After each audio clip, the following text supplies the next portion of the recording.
Kendrick Perkins implies that the NBA is racist.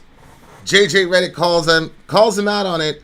What does Vin think? Let's talk about it, y'all. Middle America. And you ain't black. The first time ever any... What are you people? We're Americans. We are Americans indeed. My name is Vincent, and this is Middle America, where we are not left-wing, we are not right-wing, we're just right. Check us out, facebook.com/America Middle. This, what we're about to cover is very interesting. I usually don't do sports here on this program. This is a political channel. And so, as such, you know, I try to stay current with what's going on in the world, etc., etc. I am a sports guy, as you can imagine. I have mentioned Tom Brady on numerous occasions. Greatest quarterback of all time. But I generally stay away from sports on this channel. Okay, now, Kendrick Perkins has fallen under some fire. Somebody sent me this video and said, I already know what you're gonna say. But here's this video anyway. So this should be interesting. So this person already knows what I'm gonna say. So I'm assuming it's gonna be some pretty controversial stuff. All right. Anyway, here we go. Here's the video. I guess TYT covered it. So, you know, full disclosure, this is a TYT clip. So I don't know if I'm going to be able to get the full context of the situation.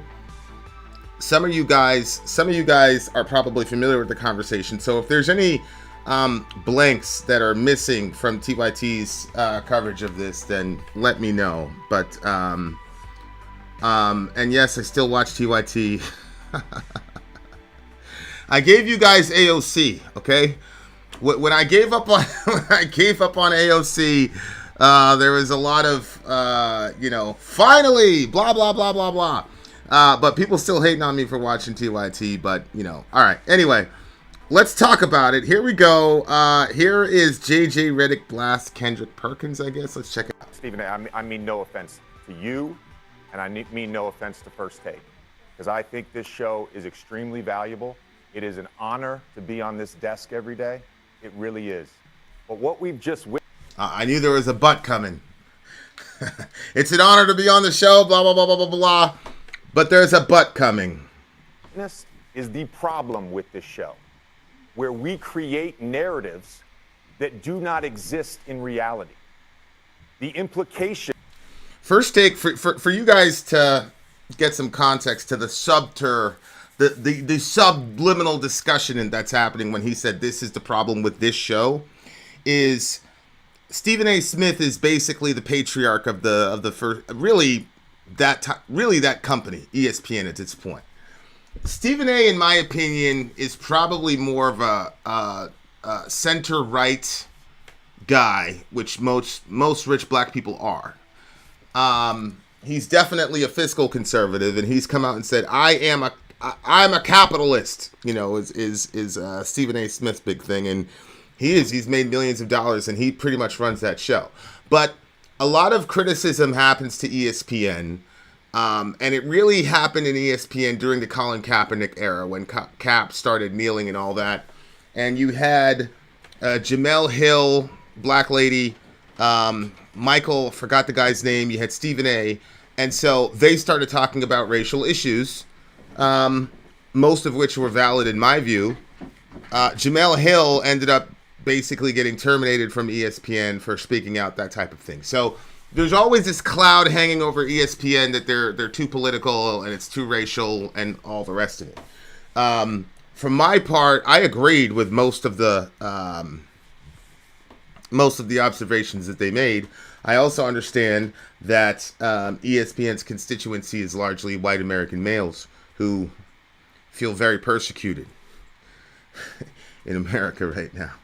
I said they feel persecuted. We continue.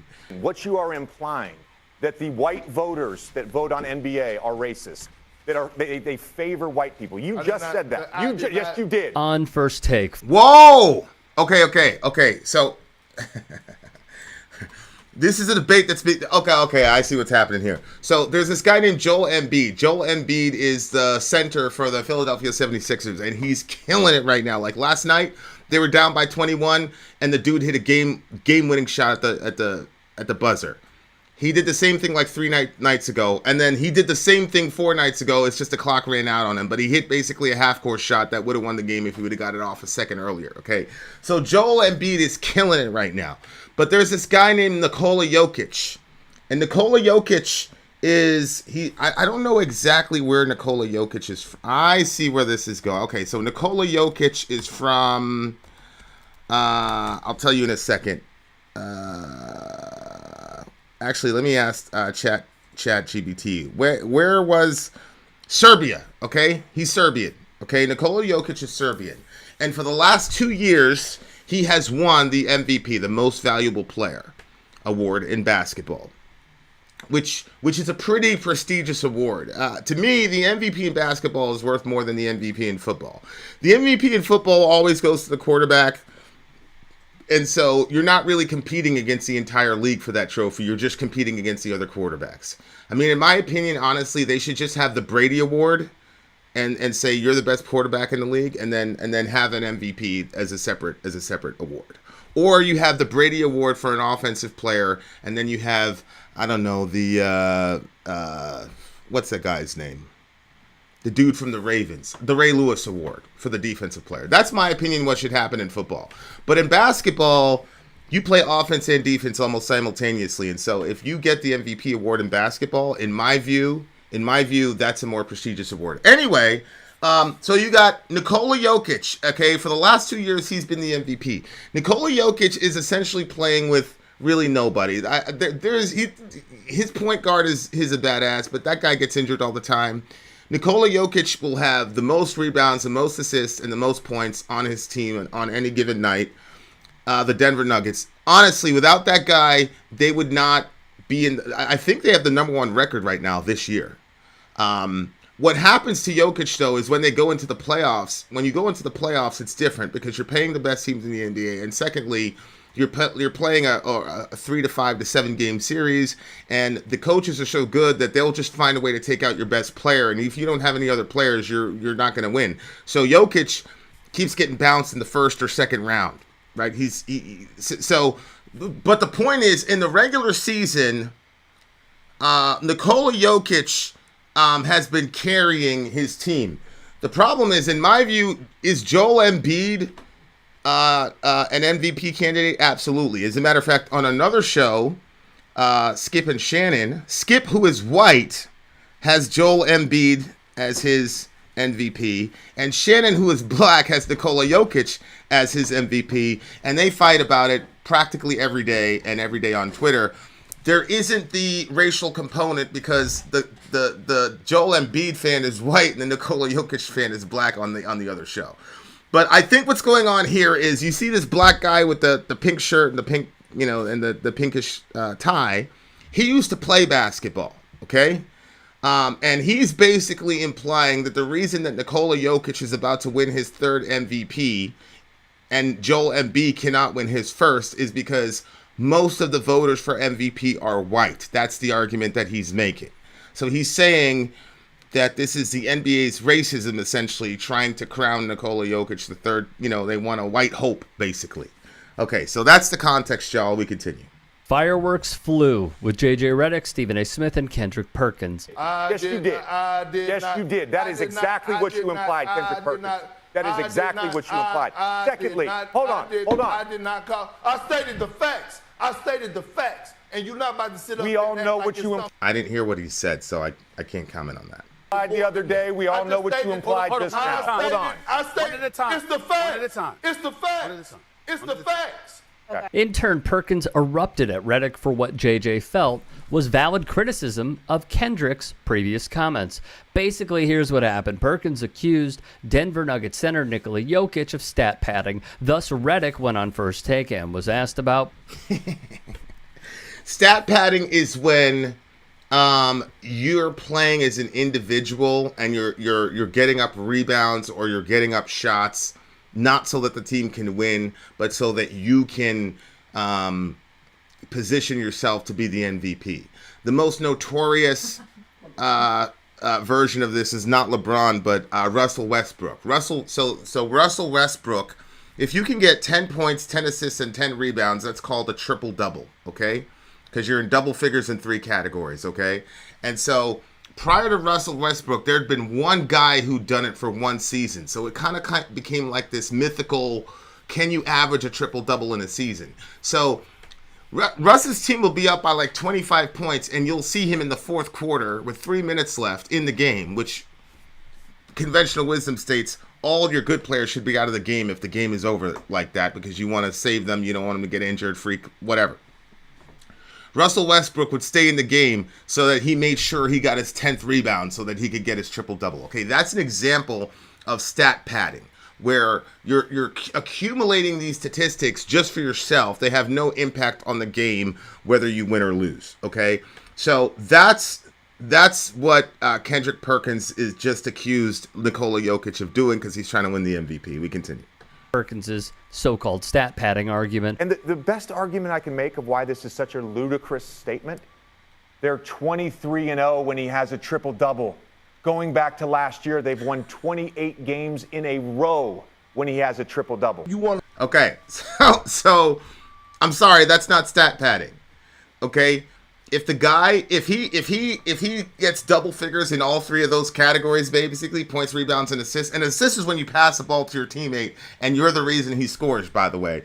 So it's not completely selfish, but he's saying, look, if you look at the stats, anytime he's in double figures in those 3 categories, they win.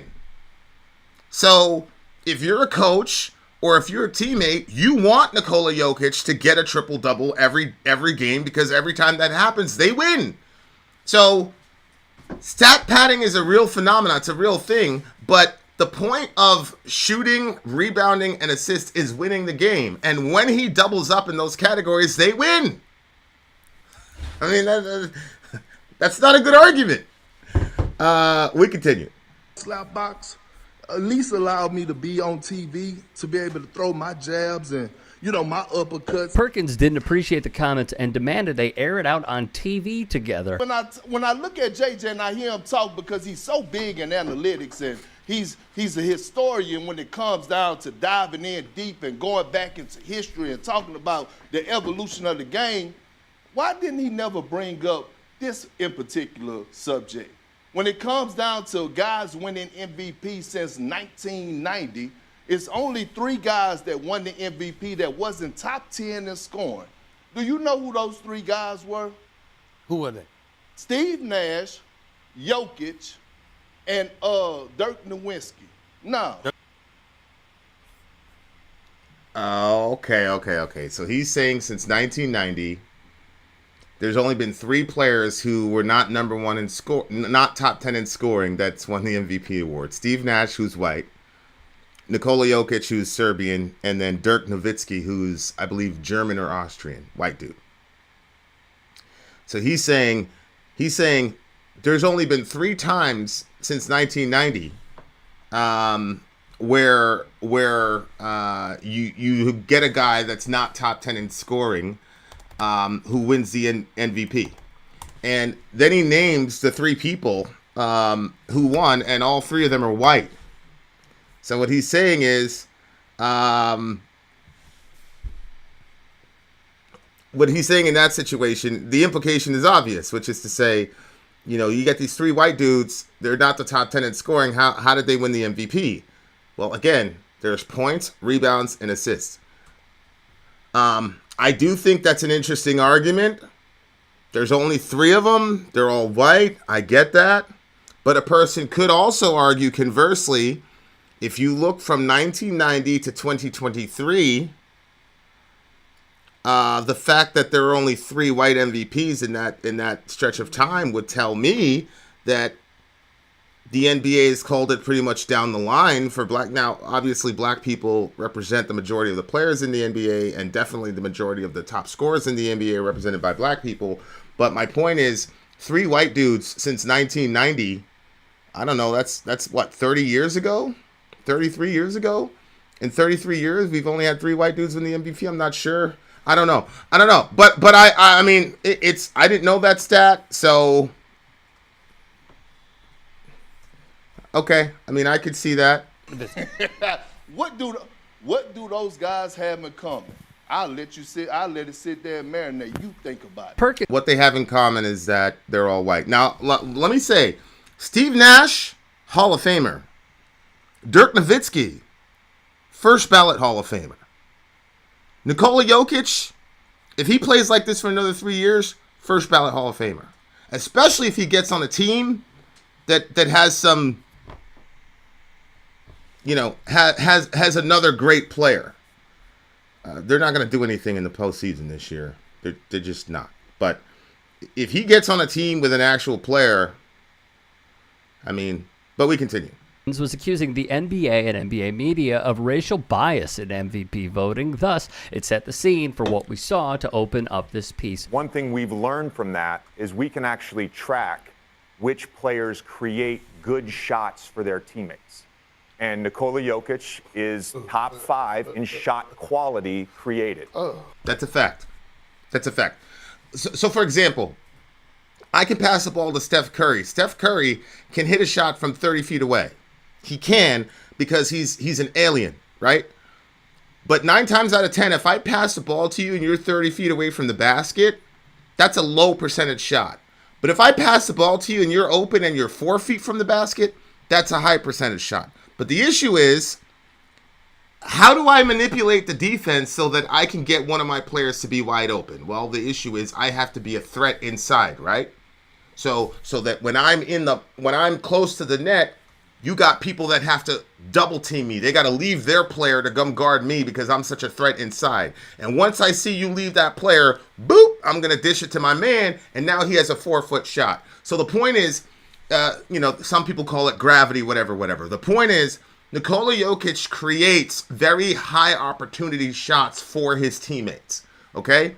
That is important to the game of the basketball. Okay? I don't know what to tell you. Joel Embiid, the guy that's competing for the MVP, is a monster. He can score. He can do everything. He's an offensive juggernaut, and he plays great defense. I'm not sure that Joel Embiid makes everybody around him take higher percentage shots. Michael Jordan didn't, okay? Michael Jordan was just such an offensive force and such a defensive force that he didn't need to be the type of guy that created easy shots for his teammates, okay? So it's just different styles of play. But what Reddick, the white guy, is arguing is Nikola Jokic is a more complete player and is a more team-oriented player than Joel Embiid is, who's just a pure offensive force. So if you watch them play, Perk. During the segment, Reddick goes through how the numbers show Jokic is top 5 in shot quality created. In response, Perk pretends to be bored, closes his eyes, and pretends to fall asleep as well. This idea. See, I don't. That's one of the reasons I stopped watching First Take, because Perkins is closing his eyes, acting like he's bored, blah, blah, blah. The first person that really started doing that was Stephen A., the other black guy on the other side. Him and Skip Bayless used to get into debates or whatever. Stephen, he would pull out his phone, start texting somebody. He'd fall asleep. It was all these theatrical things to kind of get, whatever. It worked between Stephen A. and Skip because they had just a unique relationship. And Stephen A. has a very unique personality, but when other people try to do it, it's just stupid, in my opinion. And it's disrespectful because, you need to know when to pull that card and when not to pull that card. If this is a giant social issue like racism, especially you made an accusation against the NBA and the MVP voters about racism, and this guy is responding like this is a serious topic. Like you gotta treat it with some gravity. You can't just do the little theatrical things that Stephen A. does. I don't think that's not a good look to me. We continue. Dirk and Steve Nash were favored to win the MVP because they're white. First of all, you stopped short at 1990. That was your cutoff point for players to win MVP not in the top 10 in points per game, which is a stupid stat to judge MVP on. This isn't middle school. 1990, Magic won it. In 89, Magic won it. 87, Magic won it. Magic Johnson. 87, he was 10th. 89, he was 15th. 90, he was 18th. Okay. Okay, so here's a point. Kendrick is saying, since 1990, there's only been 3 players that have not been in the top 10 in scoring that's won the MVP, and they're all white. Okay? Okay, that's pretty compelling. Reddick says, well, why'd you stop at 1990? Because there's this guy named Magic Johnson. When he won it in 87, he was 10th. When he won it in 88, he was like 12th. And then when he won it in 89, he was like 18th in scoring. Magic Johnson is, prior to Michael Jordan, folks are saying Magic Johnson was the greatest basketball player of all time. If you look at anybody, they talk about their Mount Rushmore, they're going to put Magic Johnson at the top. Because the reason is because Magic just controlled the game from start to finish, but he was not the major offensive force. Most of the time, he wasn't what he was the orchestrator. Magic Johnson basically ran the position of point guard like an NFL quarterback. The NFL quarterback doesn't do the scoring. The NFL quarterback gets everybody else to score. And the glory of the NFL quarterback is that he can pass so that other people can score. That was Magic Johnson's mentality of basketball. It wasn't about him scoring. It was about the team winning. And he controlled the pace from start to finish because he was such a great orchestrator. He knew how to maximize the talent. The greatest, aside from Tom Brady, in my opinion, the greatest player in sports to ever do that. And as this white dude in the middle is saying, is like, this is not high school basketball where you have LaMelo Ball scoring 100 points and yay. Like, this is about winning. And so, again, this is a really, really, no, Bird was not better than Magic. Magic had 5 titles. Shout out to my white people. Them folks just be hoping. I got a white friend who's talking about Larry Bird's better than LeBron. Stop it! Larry Bird ain't no better than LeBron.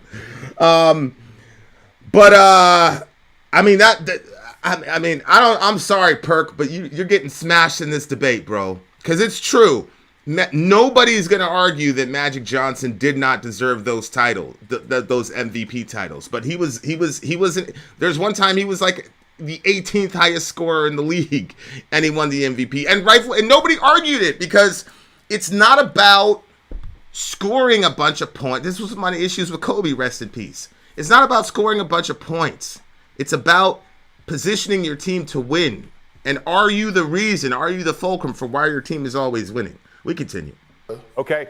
We judge MVP year to year. It was just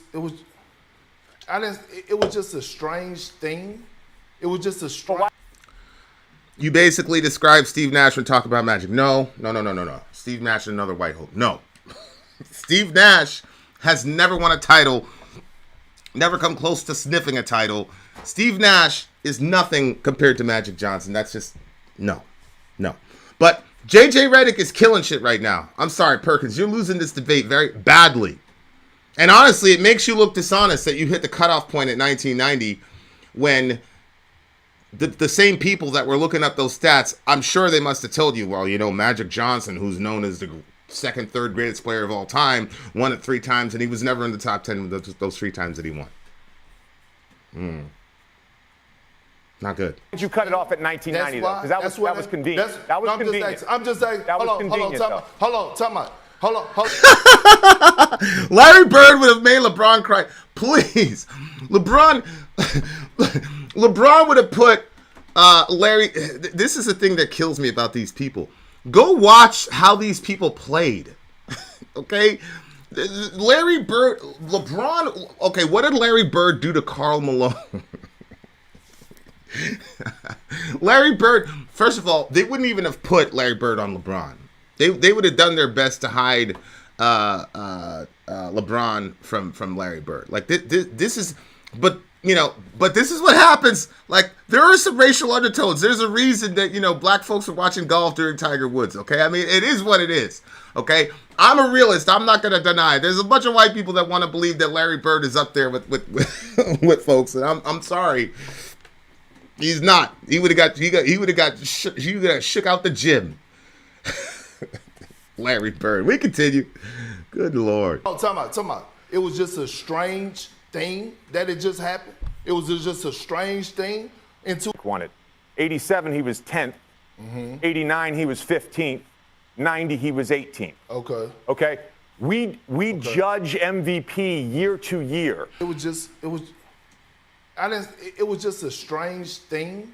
No, address the argument he made. The argument he made was that Magic Johnson was 10th, 15th, and 18th in scoring, and he got the MVP, and there's no controversy about that. You didn't mention that, Perk. So what do you mean it's a strange thing? Address the argument. I cannot stand when people do this. This guy made an argument, backed up with stats and numbers. Address the argument. If you're going to make a charge that racism happens, then you need, I'm really sensitive to this shit. This is just like Scottie Pippen saying that Phil Jackson was racially motivated when he had Tony Kukoc take the last shot instead of him. Nonsense! You weren't good, Scottie. You were not good in the clutch, bro. You weren't good in the clutch. Tony Kukoc was. That's why. And he made the right call because Kukoc hit the shot. But now, like 20 years, 30 years later, Scottie comes out in a book and says that Phil Jackson's a racist. Ridiculous. Now, I don't know whether or not Phil Jackson's a racist. All I'm saying is that can't be an exhibit for it. So here you go. You come out. You make this initially statistically backed accusation against the NBA that they're racist. And I'm willing. Anybody that knows me knows I'm a lover of my people and that I have no issue calling out racism on the right and on the left. And I've said a bunch of times that I can tolerate the racists on the right much more than I can tolerate the racists on the left. But I can't stand this. You made an argument, bro. You gotta either say, okay, I didn't consider that, I was wrong, blah blah blah. But you can't just ignore it and then come up with another argument. Good night. We continue. It was just a strange. But why did you cut it off at 1990 though? Because that was convenient. That was convenient. I'm just saying. Hold on, time out. It was just a strange thing that it just happened. It was just a strange thing in 2006. Jim Shelby, LeBron James is literally the best clutch shooter, statistically speaking, in NBA history. But this is basketball though. But this is the joy of basketball. It's like now you got Jim Shelby saying Larry was better in the clutch than LeBron and blah blah blah. It's fun. It's a good discussion. Does race play into it? Sure. Sometimes I'll talk about my opinions on that in a second. But I cannot stand when people argue like this. You made an argument from 2023 to 1990. He rebutted you with statistics from 2 or 3 years prior to that. You have to address that. You ignoring that means that you're conceding the point. You're conceding the point right now. We continue. Kobe averaged 31 when he was playing with Kwame Brown and Smush Parker. And what was the record that year? 42 and 40. They were 40. Judge MVP year to year. It was just a strange thing. It was just a strange. But why did you cut it off at 1990 though? Because that was convenient. That was convenient. I'm just saying. Hold on, time out. It was just a strange thing that it just happened. It was just a strange thing in 2006 when Kobe averaged 31 when he was playing with Kwame Brown and Smush Parker. And what was the record that year? 42 and 40. They were 42 and 40. So let him speak. Was he the most valuable player? They made the playoffs with that roster. You take Kobe off that team, they probably win 8 games. Okay, so let's make that very, very clear. When it comes to MVP, 2006, Steve Nash. I'm pretty sure Steve Nash got the MVP in 2006. Yeah, it was Steve Nash. Steve Nash, white player. So he's saying you had a guy like Kobe Bryant and Steve Nash, white dude, won the MVP over him. Yes, Kendrick, because Kobe will take 50 shots and score 25 points. Okay? Again, it's about winning the game and getting your team to progress in the playoffs. Let me ask you a question, dear listener, because I remember this very distinctly. Do you know that Kobe's team went head-to-head with Steve Nash's team that year? And do you know who won in that battle in the playoffs? Nash's team. It's like Literally the worst example you could bring up. When Kobe went up against Nash, they lost. My opinion is that Kobe Bryant, God rest the dead, was one of the most overrated players in basketball history. When Kobe had Shaq, they were in the playoffs all the time. They were killing it. Then he went through a gap where he didn't have a second banana, and they were horrible. There were years that they missed the playoffs. And they were so horrible that he threw a fit and said, I'm leaving. I'm going to Chicago. And then the NBA found a way to get Pau Gasol onto his team. Pau Gasol is also a Hall of Famer. They recently just retired Pau Gasol's jersey next to Kobe's jersey in LA. Okay? That's how important of a player Pau Gasol was. Okay? And then as soon as he got Pau Gasol, guess what? They were back in the playoffs. And then in Game 7 against the Celtics, when Kobe was shooting like 14%, just hacking up balls all over the place, losing the game, it was Pau Gasol who brought it home for them. Okay? So this is just an aside. My personal opinion, Kobe Bryant's the most overrated player in basketball history. I'm not saying he's trash, not saying he's not a Hall of Famer, but he's absolutely overrated in my view. Okay? He should not have won the MVP that year. 42-40. You finished 2 games over 500. Now, this black dude is saying, well, yeah, he had Smush Parker. I don't care. Do you see what LeBron did in Cleveland?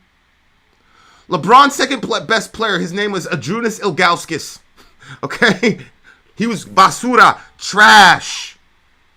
LeBron single-handedly would bring the Cavs to the finals. LeBron single-handedly went up against the Detroit Pistons, who the year previous destroyed Kobe and Shaq and Carmelo and Gary Payton. He destroyed all the Pistons destroyed all those people. LeBron showed up by himself and scored the last 24 points or something like that when LeBron was like 22 years old.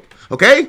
So miss me with the Steve Nash Kobe argument. That's a terrible. That was like the worst example you could have brought up. He finished 2 games over 500, and then when he went head up against the MVP, he lost. They sent him home. You remember what happened with Michael Jordan when they gave Karl Malone the MVP award? Jordan said, well, I believe that I deserved it, but that's okay because I'll take the finals MVP. Well, I'll beat you in the championship. And that's exactly what Jordan did. Terrible argument. We continue. MVP voting. 80% of the voters are white. See, again, here go the white folks. Larry Bird is the GOAT shooter. None better. Curry is the second best shooter. Ridiculous. But this is kind of what happened. You got to have a white hope. So I don't deny that there's racial undertones, but I don't think that makes people racist. People just want to be represented. So they want to believe that, ridiculous stuff like Larry Bird would have been able to guard LeBron James, or that Larry Bird was a better shooter than Steph Curry. No, he was not. Larry Bird didn't even try to shoot the way that Steph Curry shoots. Steph Curry is universally recognized by all the NBA greats as the best shooter of all time. But, you're going to have Mike, and he's going to say that Larry Bird was. He grew up with Larry Bird. Do I think that Patrick Mahomes has more talent than Tom Brady? Sure. Do I think that Patrick Mahomes should be in the GOAT conversation with Tom Brady? No. But as soon as Tommy went out, Patrick Mahomes. I came up watching Tom Brady win. I lived in New England. I lived in Maine. So I grew up watching Tom Brady win. Went to the stadium when he came back to the Patriots and Tampa and all the rest of it. I got an emotional attachment to this dude. So you're gonna have to walk on water. You're gonna have to do some sort of miracle. Patrick Mahomes, I'm sorry, but you got a little help from your friends. You got a little help from your friends, Mahomes. So I'm not giving it to you. But this is what makes sports so enjoyable. And there's obviously a racial component because a few white people in this little thing are going crazy about Larry Bird, okay?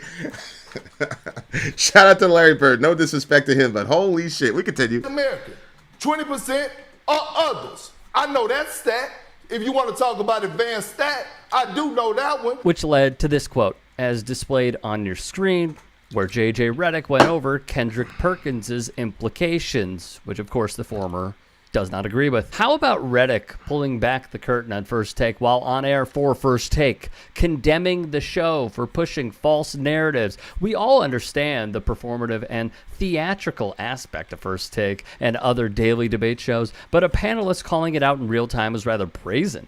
Perkins, however, maintained that he wasn't pushing a hot take, stating, "This is how a lot of former African-American players have been feeling for decades now." Okay, I can't comment on that. Kendrick Perkins was an actual professional basketball player. So if he's saying that a lot of the athletes feel that way, I can't contradict that. All I can tell you is, you yourself said that since 1990, there have only been 3 white MVP winners. The rest, I'm assuming, were black or people of color or whatever. So I can't deny that they feel that way, but in my view, everybody knows, I don't care what I'm talking about. It's politics, Ukraine, abortion, God, whatever. Get me the data. And I'm sorry, but the data is not telling me that those feelings are validated. They're just not. We continue. Of the original video, fellow sports media member Chris Williamson would write, "Racial bias definitely exists in the NBA and other leagues when it comes to how players are covered. Can't just dismiss that." Directed, of course, at JJ Reddick. The always insightful Bomani Jones would weigh in. Before Nash won his MVP, as I recall, the biggest voice to question whether race played a role in his candidacy was Bill Simmons. My old buddy Dan, as in Levitard, made the same point and caught hell from colleagues. Okay, so when Nash beat Kobe in the MVP runnings, Bill Simmons and Dan Levitard questioned whether it was because Steve Nash was white. Bill Simmons and Dan Levitard are both white. So what he's saying is why are you guys going after Perk when during the time when Nash won over Kobe, that was the speculation? I agree. I remember. That was the speculation. Here's my thing, though. The speculation evaporates when I put Steve Nash's team against Kobe's team, and Steve Nash's team beats Kobe. Sorry. Still, Steve Nash had Leandro Barbosa. None of you guys even know who Leandro Barbosa is. I understand Smush Parker, not necessarily that good, but trust me, if you would have put LeBron's Cavs up against Steve Nash's Phoenix Suns, LeBron's Cavs would have won in 5 games. I'm sorry, but yes, there was speculation about it. I'm not denying it. I thought it. Everybody else thought it. But to me, the fact that Nash's team went head up on Kobe and beat him, granted, it was a 7-game series, indicates to me that at minimum, you have to say there's a logical reason for it. I'm sorry. We continue. He goes on, "I mentioned that to say how white dudes receive white ball players can be a weird thing to untangle. Nobody patronizes white hoopers more than white dudes, but when they're excellent, well, that's a little different. It can sometimes go too far." I mean... That is, I mean, we're seeing it in the comment section. When you got white dudes saying that Larry Bird could hold a candle to LeBron, or you got white dudes saying that Larry Bird's a better shooter than Steph Curry.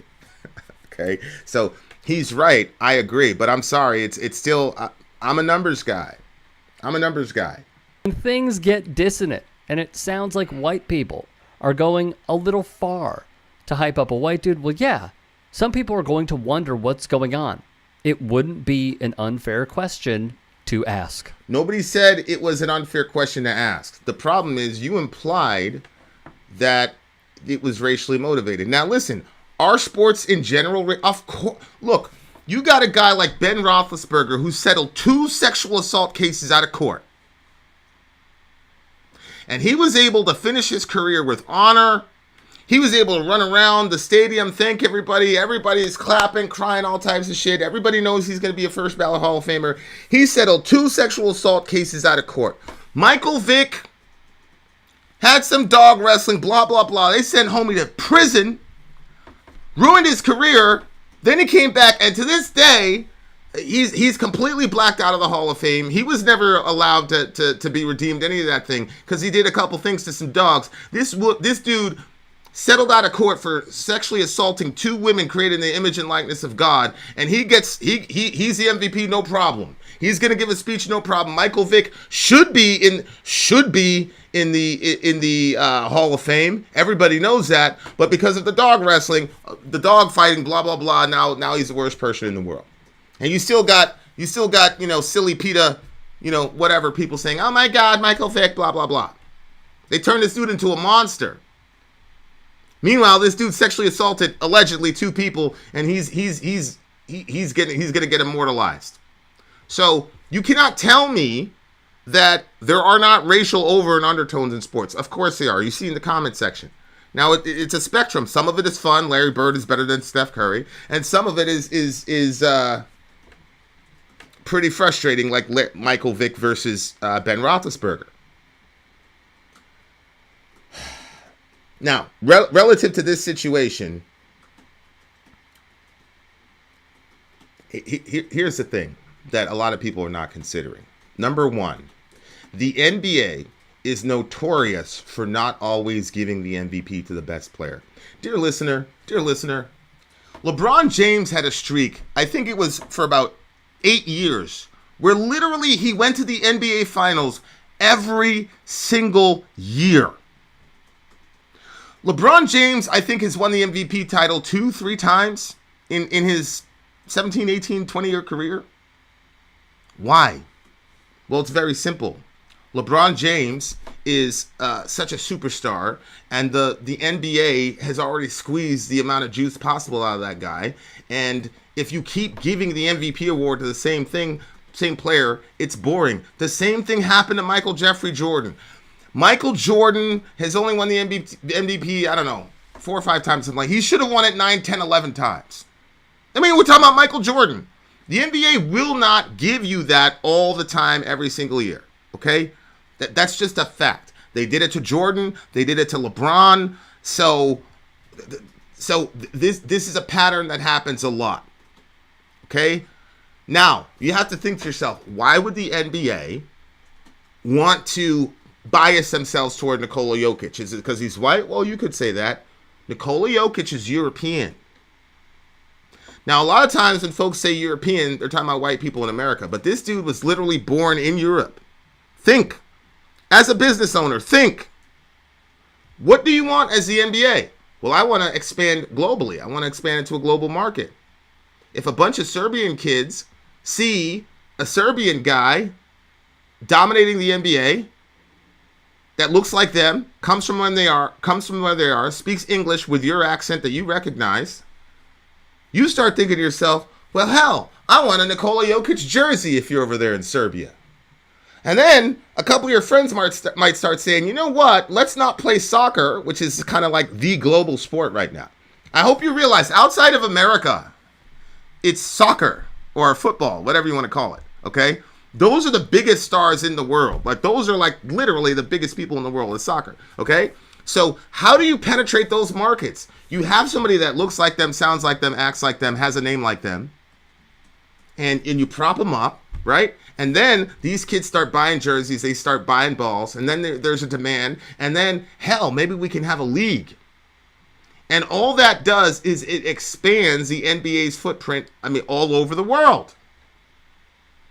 Okay? So do I believe that if it's like 50-50, where you could give it to Embiid and you give it to Jokic, that the NBA is going to give it to Jokic? Yes. Do I think it's racially motivated? No. I think it's capitalistically motivated. That's what I think. For the same reason that you don't want to give Michael Jordan the MVP award all the time. Michael Jordan was an East Coast player, and giving Michael Jordan his 58th MVP would have done nothing for the NBA as a whole. Giving the MVP award to Karl Malone, however, who's on the West Coast, okay, could help the NBA in that regard. Okay, so I'm looking at this from the business perspective. I'm sorry. For me personally, I like Joel Embiid more than I like Nikola Jokic. Nikola Jokic, to be honest with you, is a very boring player. You'll see him, but at the end of the night, he'll have 25, 15, and 8, or 25, 14, and 13. Like, he's not exciting to watch, but his team wins. Embiid is exciting to watch. He's got charisma. Jokic is kind of robotic, but that's because he's thinking all the time. Embiid is more free-flowing, emotional, demonstrative. I mean, what's his face hit a game winner. He cried in the middle of the court. He's just very captivating to watch. And I think a good argument could be made. Hey, it'd be good for the NBA for Embiid to win. But as far as what the NBA is trying to do in expanding, and think about this, the NFL is doing the same thing, right? Now we've got two games now in the NFL in the UK. Last year, Brady was playing in Germany, okay? Because we're trying to compete. We're trying to overthrow football. We're trying to combine forces and overcome soccer and all the rest of it and plant our sports to be universal. That's what Americans are doing. So I get it. I understand. Karl Malone is the third highest scorer on record, right? So it wasn't crazy, but I still think Jordan was the MVP that year. I still do, but that's kind of where I'm coming from, guys. Like I get it, I understand, but the NBA, I think, has been dominated by and look, I alluded to this. I'll bring up this point and then I'll land the plane. Think about what we saw last year in the NFL. Patrick Mahomes, who's a black quarterback, was given some help from the referees. Significant help from the referees, especially in the AFC Championship, over white Joe Burrow. Okay? The NFL has explicitly tried to push Patrick Mahomes as the GOAT, and it is trying like mad to move on from Tom Brady. Why? Because they've squeezed out all the juice out of the Tom Brady orange. Tom Brady winning his 8th, 9th title does nothing for the NFL. It doesn't push the brand forward. And Tom Brady represents an old, archaic form of football where you stay in the pocket and that's it. And the excitement that you get from watching Tom Brady is his emotions on the sideline, Psycho Tom, and the precision and his never give up attitude. That's great. But the issue is Patrick Mahomes is a new kind of player with new kinds of things that he does things that we've never seen before, and he does it consistently. See, that's the difference. Like if you look at a Michael Jordan fadeaway and you look at a LeBron James fadeaway, it's different. Aesthetically, it's different. It's like watching Michael Jordan in his movements. They're so fluid. It's like ASMR. LeBron is just a big, imposing figure, and when he does a fadeaway, it works, but it does not look beautiful. It's like the difference between like an 8-bit Nintendo character versus a PlayStation 5 character, right? That's the difference when you watch Michael do a fadeaway than LeBron. So my point is Patrick Mahomes is Jordan-esque in his fluidity and the way he does things, and he's also exciting. He breaks all the rules as to what you're supposed to do as a quarterback and how you're supposed to win football games and all the rest of it. And so the NFL has an obvious vested interest in hitching their wagon to Patrick Mahomes and leaving Tom Brady behind. So now we're hearing GOAT for Patrick Mahomes when the dude hasn't accomplished 11% of what Tom Brady has accomplished. That's how it goes. These are businessmen. They're money men. That's the ultimate thing for them. So they're gonna say that the black Patrick Mahomes is already the GOAT over white Tom Brady. And the refs are gonna give certain calls to black Patrick Mahomes over white Joe Burrow. Okay? I'm sorry. Those are the facts. So, and they did the same thing in the Super Bowl, the refs did, okay, against another black quarterback. But again, they're propping up Mahomes as the next guy. It's clear, it's obvious. It doesn't mean Mahomes didn't earn it. It doesn't mean that Mahomes isn't great, but it's clear. And we saw this with Michael Jordan. They did the same thing. People talked about it was impossible to get a call against Michael Jordan. And then, he would talk to the refs and say, the guy fouled me. The guy was like on the other side of the court. And then the next play, they'd give him the call. The NBA was propping him up. That's how it goes. So they're propping up Nikola Jokic. One, he's earned it, but two, it's just a good business move. Perkins, in my view, has no argument here. He didn't do very well, And listen, you can never lose in a debate, because in a debate, if you lose, that means the opponent showed you the truth. And if all you're concerned about is the truth, you can never lose a debate. I've never lost a debate in my life, dear listener. Because if you're just looking for the truth, you'll be okay. I'm sorry. That's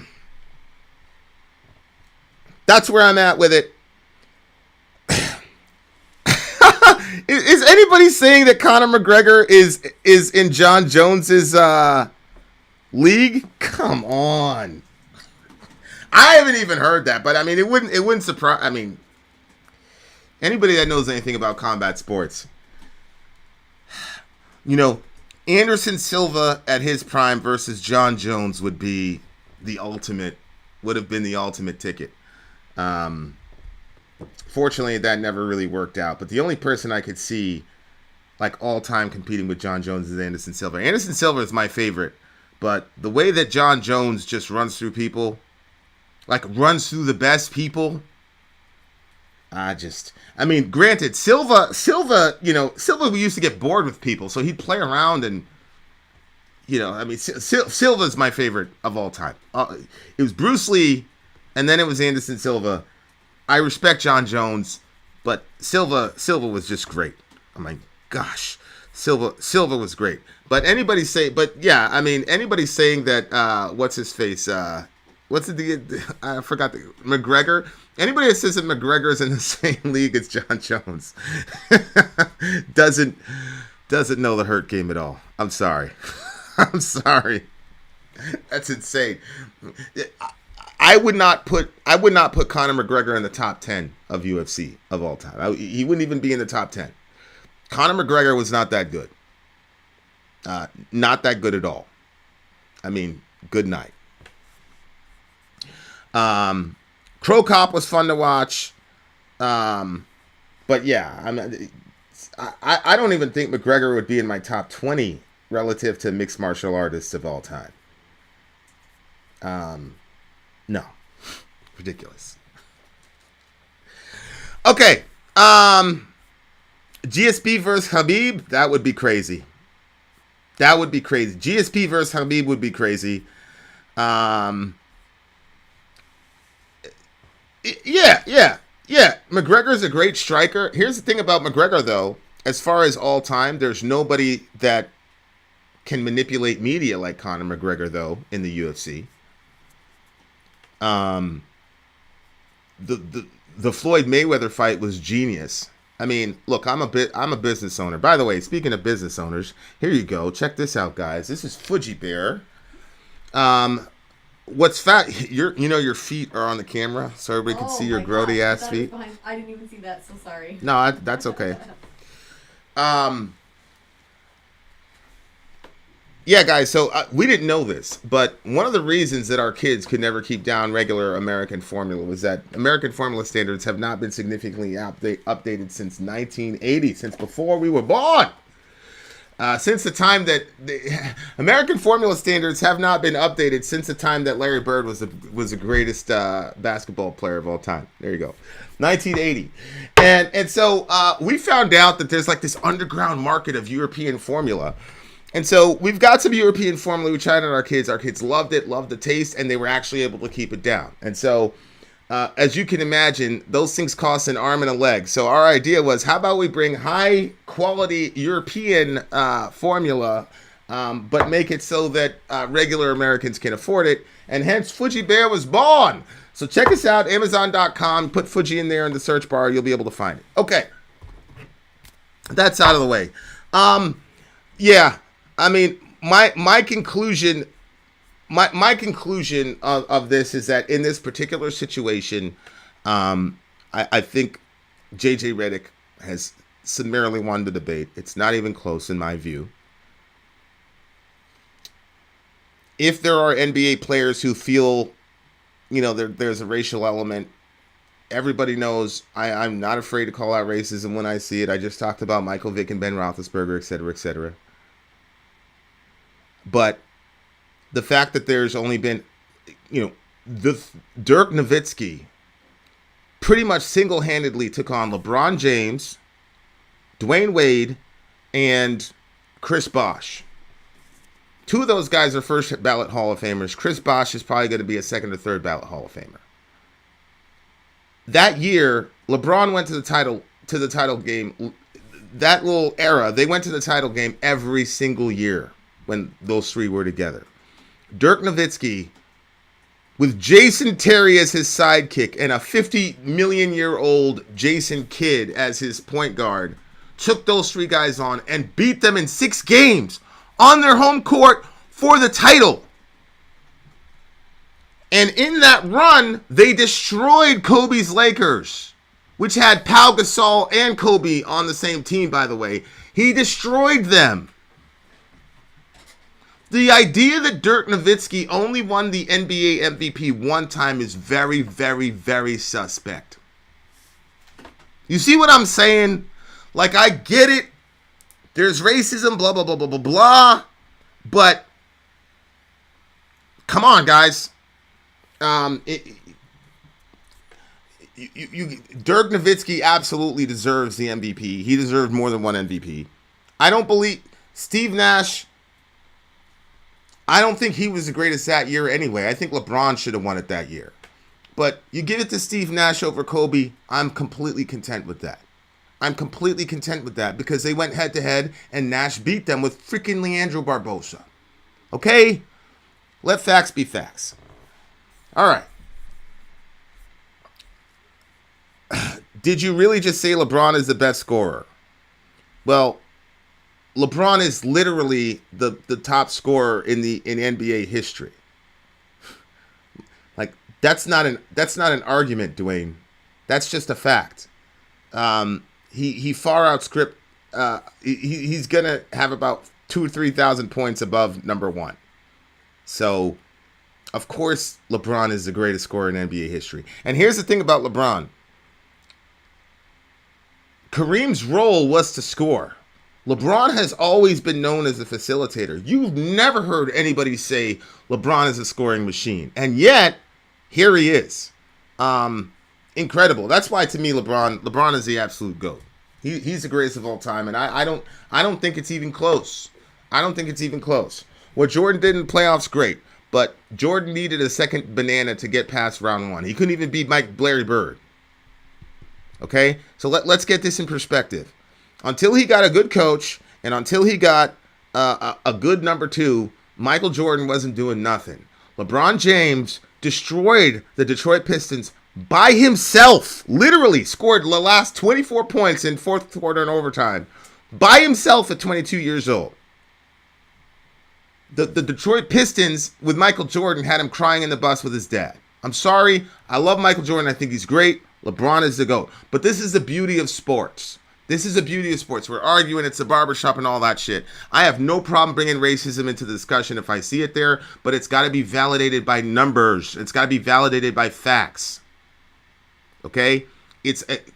We see it clearly with Michael Vick and Ben Roethlisberger. Okay? That's obvious. It's incontrovertible. There's millions of examples like this, particularly in the NFL. The NFL is more of a southern league. Okay? A lot of these owners are Southerners, and a lot of the players, come from the SEC. It's a Southern kind of league. So there is heavy, heavy, heavy racial bias in the NFL, obviously. It's 78% black, and there's like one black coach or something like that. That's obvious, and I'm there, and I'm willing to call it out. Okay? But, you get a special teams coach that gets to run the New York Giants into the ground for 2 years. Then he gets fired. He immediately lands somewhere else. NFL, coaching, all that, you can easily make racist arguments for racism and inconsistency, and it's there. The Rooney Rule, whole 9 yards. I get it. Colin Kaepernick, the way they treat it, get it. But if you're going to make the accusation, you got to back it up with data. And Perk, you had no data, bro.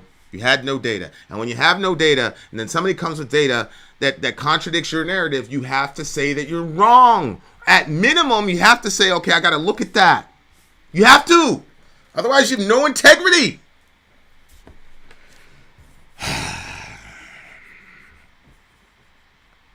Jordan was by himself when the Celtics were in their prime. There's multiple Hall of Famers on that 80s Celtics team.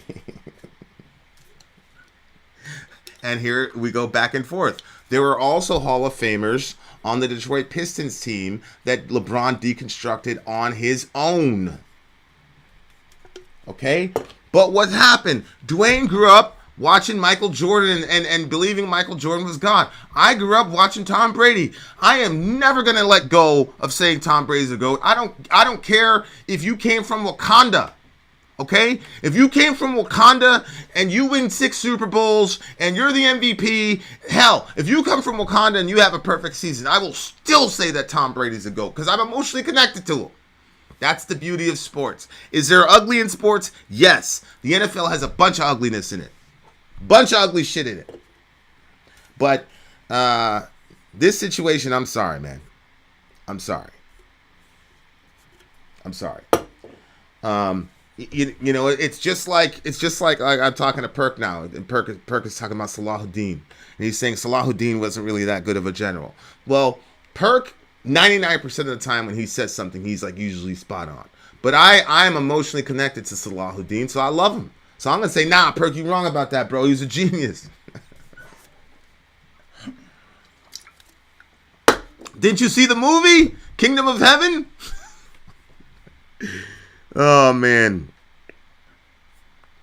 All right, guys, I love you. And then there go Applejack blaspheming the name of the Lord. Aaron Rodgers is better than Tom Brady. Stop it. Aaron Rodgers is better than Tom Brady. That's stuck for a law.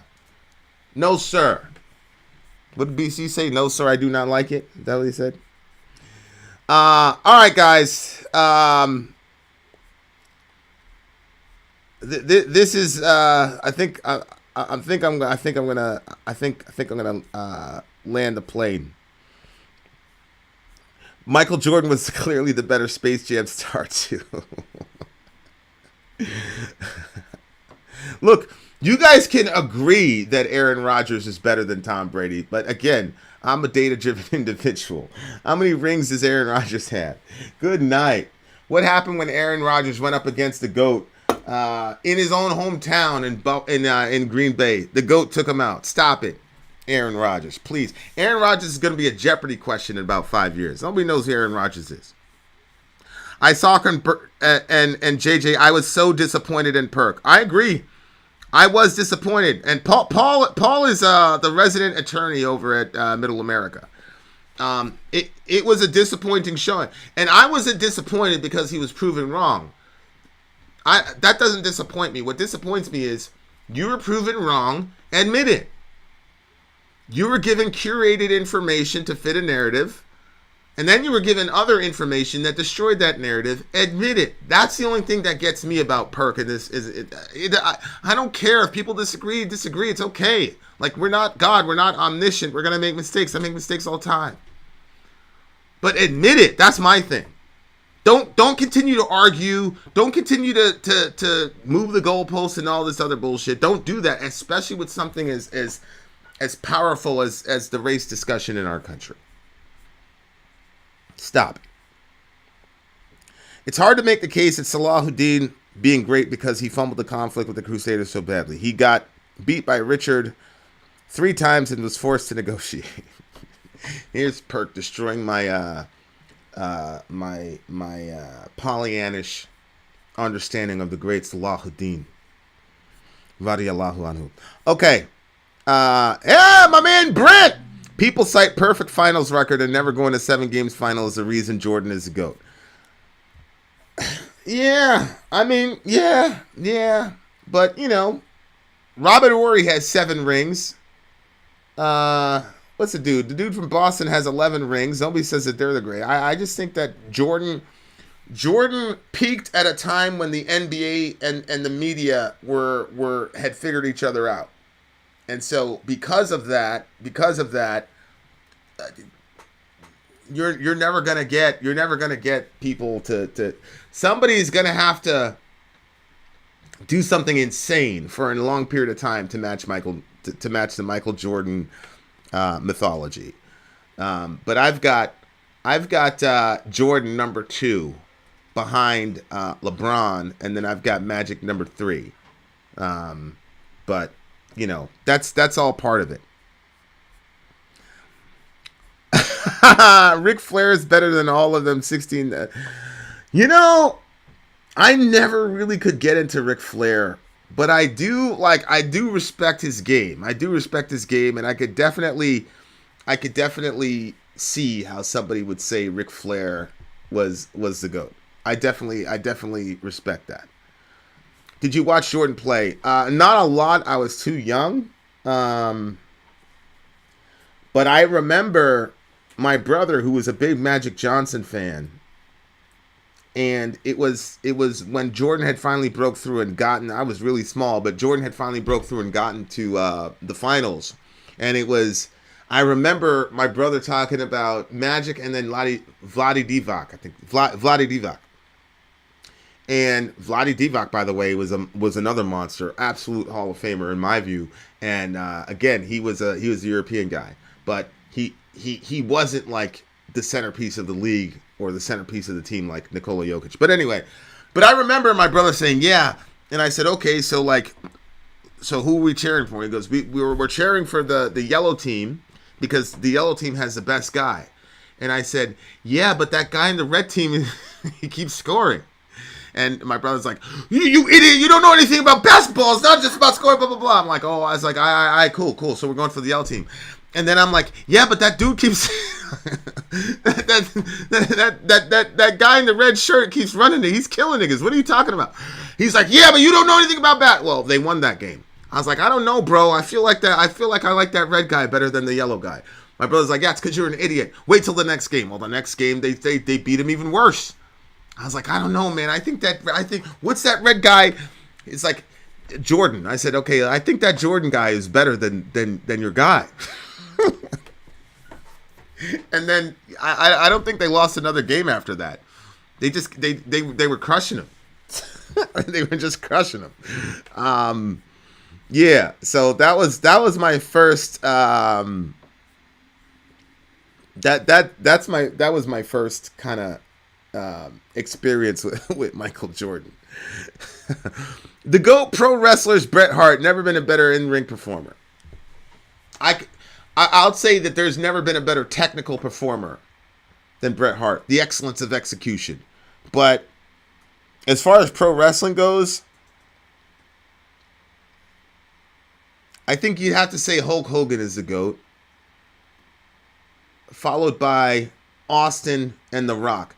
During the Attitude Era, there was nobody that generated more heat than Stone Cold Steve Austin. And that, like, when you heard that glass shatter, it was equivalent and at times higher than hearing that opening riff for I'm a Real like, and then Hulk Hogan would come down. If you hurt my friends, you hurt my pride. I gotta be a man. I can't let it slide. I am a real love. Oh my God. And then he'd show up with the American flag and he's like waving that shit around, bro. I was like, yeah, USA in this bitch. Let's go. Oh man. I feel bad for young people, man. That, you know, young people now, they're all cynical and shit about America and shit. Like, they never... Yeah, you get disillusioned by America and shit, but I loved having the opportunity to be disillusioned. You know what I'm saying? But there was nothing like that shit, bro. When Hulk Hogan would show up and fucking wave that American flag, dude, and you were like, yeah, bro, let's go, bro. I don't really know what America has to do with professional wrestling as far as like the dudes he was fighting. Most of them were American, but honestly though, that Hulk Hogan shaped my understanding of America, bro. Like, cause I had just immigrated to the country and we just discovered professional wrestling. My brother was like in love with Hulk Hogan, bro. And I was too, but then, you know, the Ultimate Warrior showed up and the Ultimate Warrior had metal, like, and he had that energy and I was just like this big ball of energy, you know what I'm saying? So I was a metalhead. I didn't know it yet, obviously. But that is funny though, because like, you know, Hulk Hogan's entrance song was like Bruce Springsteen and Ultimate Warrior's entrance song was like Metallica, right?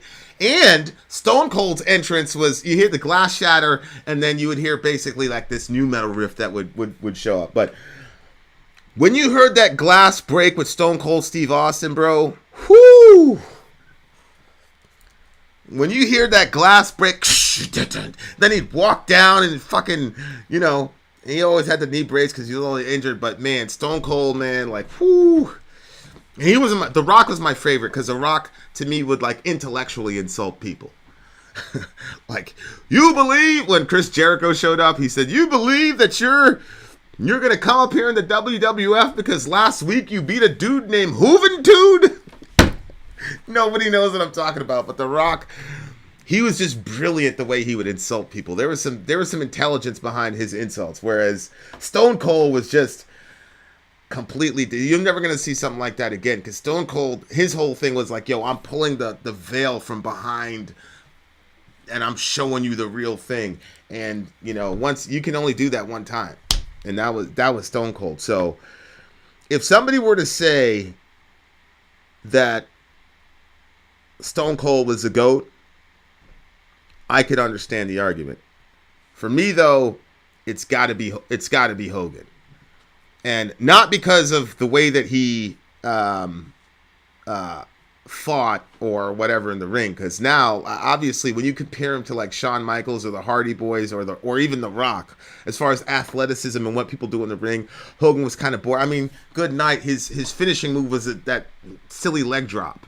You know what I'm saying? So, but his charisma was crazy, and the heat was crazy, and it was still at a time when it was say your prayers, do your push-ups, eat your vitamins, all that shit. It was like a real positive kind of message. But man, that I am a real American, fight for the rights of every man. I got goosebumps, right? I get emotional.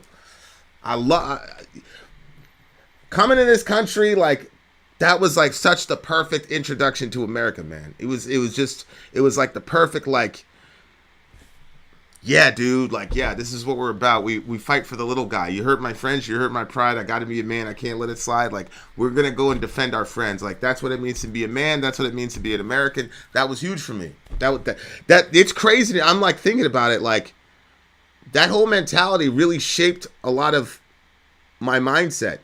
As to what it meant to be an American, coming from another country.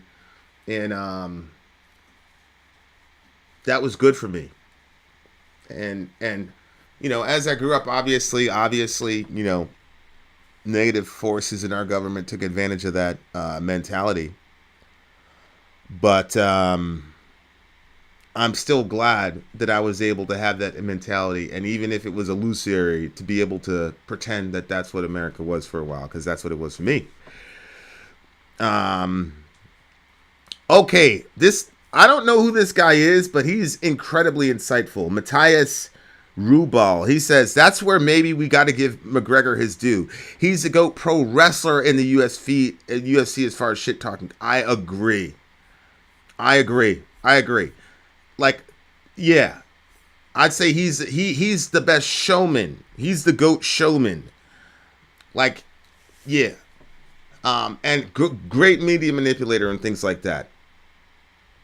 But yeah, all right, guys, there you go. That's my take on it. There you go. Shout out to Kendrick Perkins. Shout out to everybody else. I'm gonna go. I think I have another appointment. Let me see if Homeboy responded to me yet. Yeah. I've got this channel. I don't know if I want to mention this channel, but I'm going to anyway. It's called God's Atheist Experiment, where I talk with, it's me and an atheist, and we're approaching the Bible as literature and then critiquing the characters from that vantage point. So it's not like a regular atheist versus Christian debate, blah, blah, blah, blah, blah, blah. But it's more of what is this character doing, that type of thing. It's very interesting. So he's around. So I think we're doing Cain and Abel next. All right. Much love to all you beautiful people. Vin out.